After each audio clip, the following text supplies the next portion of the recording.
Hi, welcome to my channel. This is Learning A Course in Miracles. This is lesson 135. If you're following along, it's on pages 245 through 249. Here we go.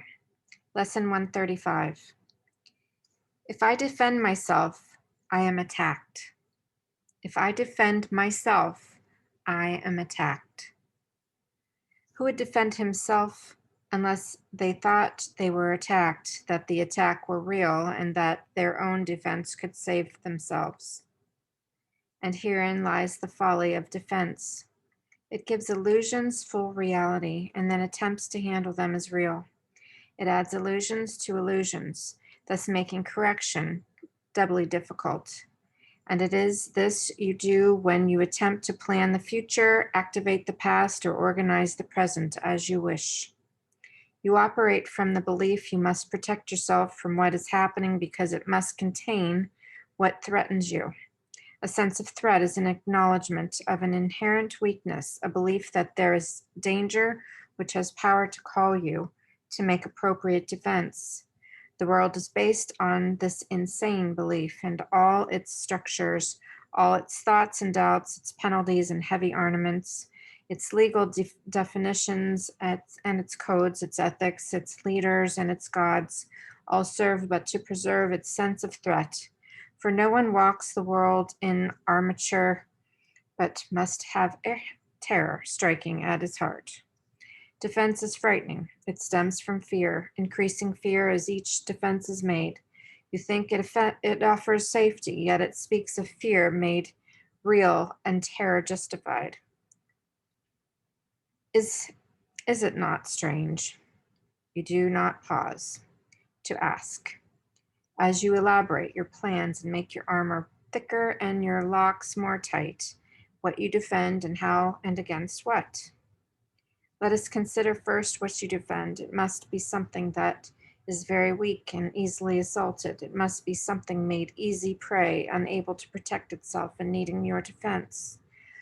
What but the body has such frailty that constant care and watchful deep concern are needful to protect its little life? What but the body falters and must fail to serve the Son of God as worthy host? Yet it is not the body that can fear, nor be a thing of fear. It has no need but those which you assign to it. It needs no complicated health structure of defense, no health-inducing medicine, no care, and no concern at all. Defend its life or give its gifts to make it beautiful or walls to make it safe. And you but say your home is open to the thief of time, corruptible and crumbling, so unsafe it must be guarded with your very life. Is not this picture fearful? Can you be at peace with such a concept of your home? Yet what endowed the body with the right to serve you, thus accept your own belief? Is it your mind which gave the body all functions that you see in it and set its value far beyond a little pile of dust and water? Who would make defense of something that they recognized as this? The body is in need of no defense. This cannot be too often emphasized. It will be strong and healthy if the mind does not abuse it by assigning it to roles it cannot fill, to purposes beyond its scope, and to exalted aims which it cannot accomplish. Such attempts, ridiculous yet deeply cherished, are the sources of the many mad attacks you made upon it. For it seems to fail your hopes, your needs, your values, and your dreams. The self that needs protection is not real, the body valueless, and the hardly worth at least defense need merely be perceived as quite apart from you, and it becomes a healthy, serviceable instrument through which the mind can operate until its usefulness is over. Who would want to keep it when its usefulness is done? Defend the body, and you have attacked your mind, for you have seen in its faults, the weaknesses and the limits and the lacks from which you think the body must be saved. You will not see the mind as separate from the bodily conditions, and you will impose upon the body all the pain that comes from the conception of the mind as limited and fragile and apart from other minds and separate from its source. These are the thoughts in need of healing, and the body will respond with health when they have been corrected and replaced with truth. This is the body's only real defense. Yet, is this where you look for its defense? You offer it protection of a kind from which it gains no benefit at all, but merely adds to your distress of mind. You do not heal, but merely take away the hope of healing, for you fail to see where hope must lie if it be meaningful. A healed mind does not plan. It carries out the plans that it receives through listening to wisdom that is not its own. It waits until it has been taught what should be done, and then proceeds to do it. It does not depend upon itself for anything except its adequacy to fulfill the plans assigned to it. It is secure in certainty that obstacles cannot impede its progress to accomplishment of any goal that serves the greater plan established for the good of everyone. A healed mind is relieved of the belief that it must plan, although it cannot know the outcome which is best, the means by which it is achieved, nor how to recognize the problem that the plan is made to solve. It must misuse the body and its plans until it recognizes this is so. But when it has accepted this as true, then is it healed and lets the body go. Enslavement of the body to the plans the unhealed mind sets up to save itself must make the body sick. It is not free to be the means of helping in a plan which far exceeds its own protection and which needs its service for a little while. In this capacity is health assured, for everything the mind employs for this will function flawlessly and with the strength that has been given it and cannot fail.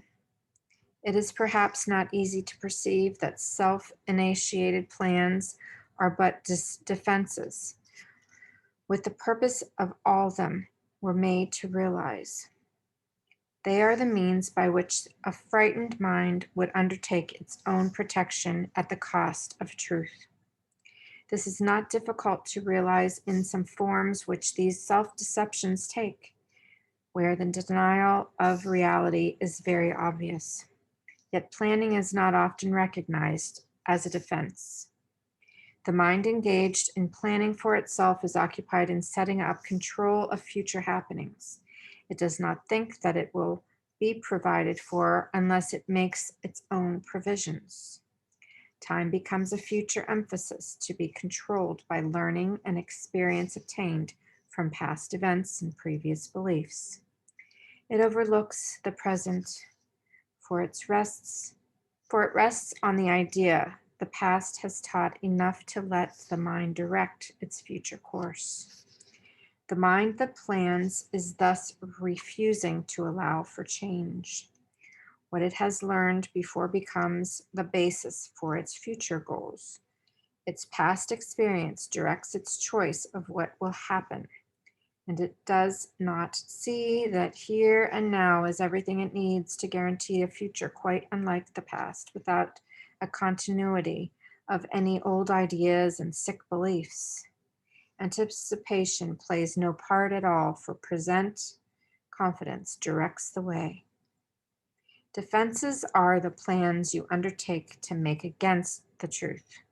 Their aim is to select what you approve and disregard what you consider incompatible with your beliefs of your reality.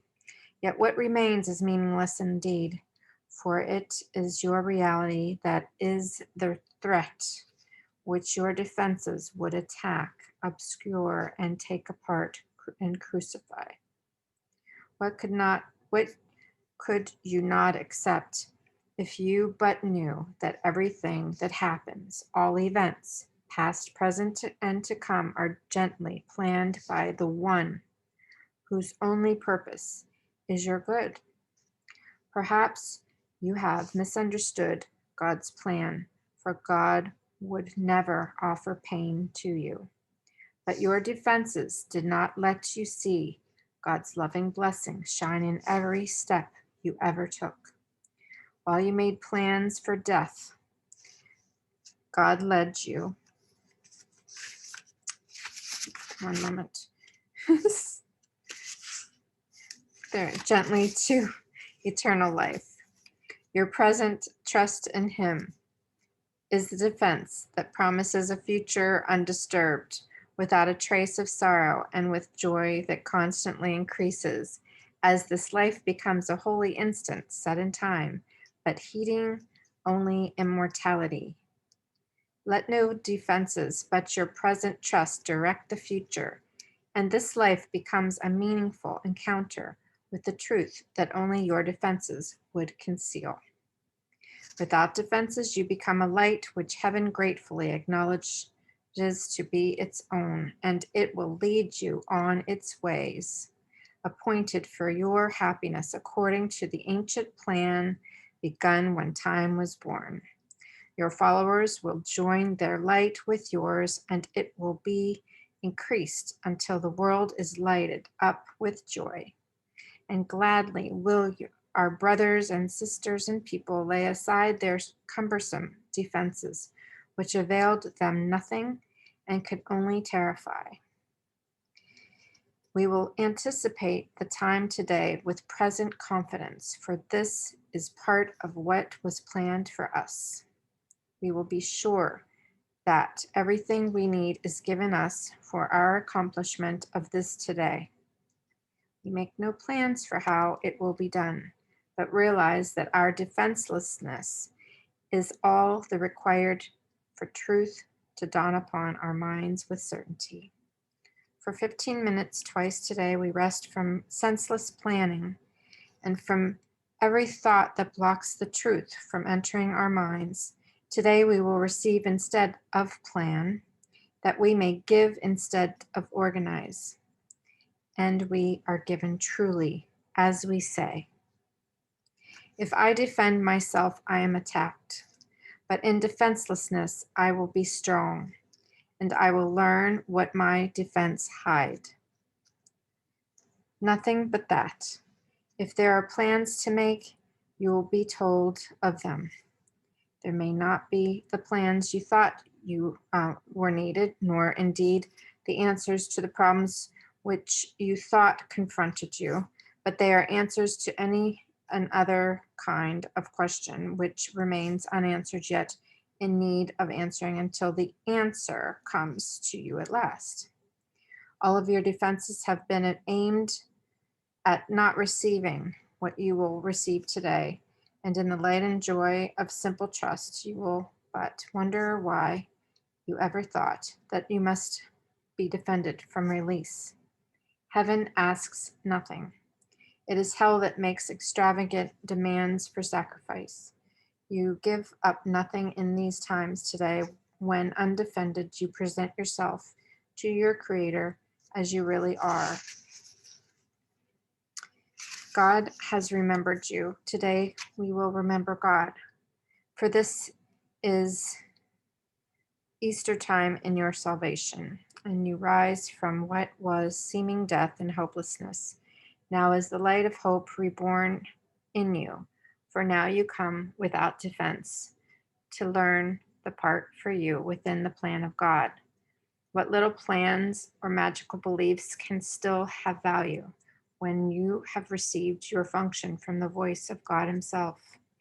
Try not to shape this day as you believe would benefit you most, for you cannot conceive of all the happiness that comes to you without your planning. Learn today, and all the world will take the giant stride and celebrate your Easter time with you. Throughout the day, as foolish little things appear to raise defensiveness in you and tempt you to engage in weaving plans, remind yourself this is a special day for learning and acknowledge it with this. This is my Easter time, and I would keep it holy. I will not defend myself, because the Son of God needs no defense against the truth of this reality. Lesson 135. If I defend myself, I am attacked.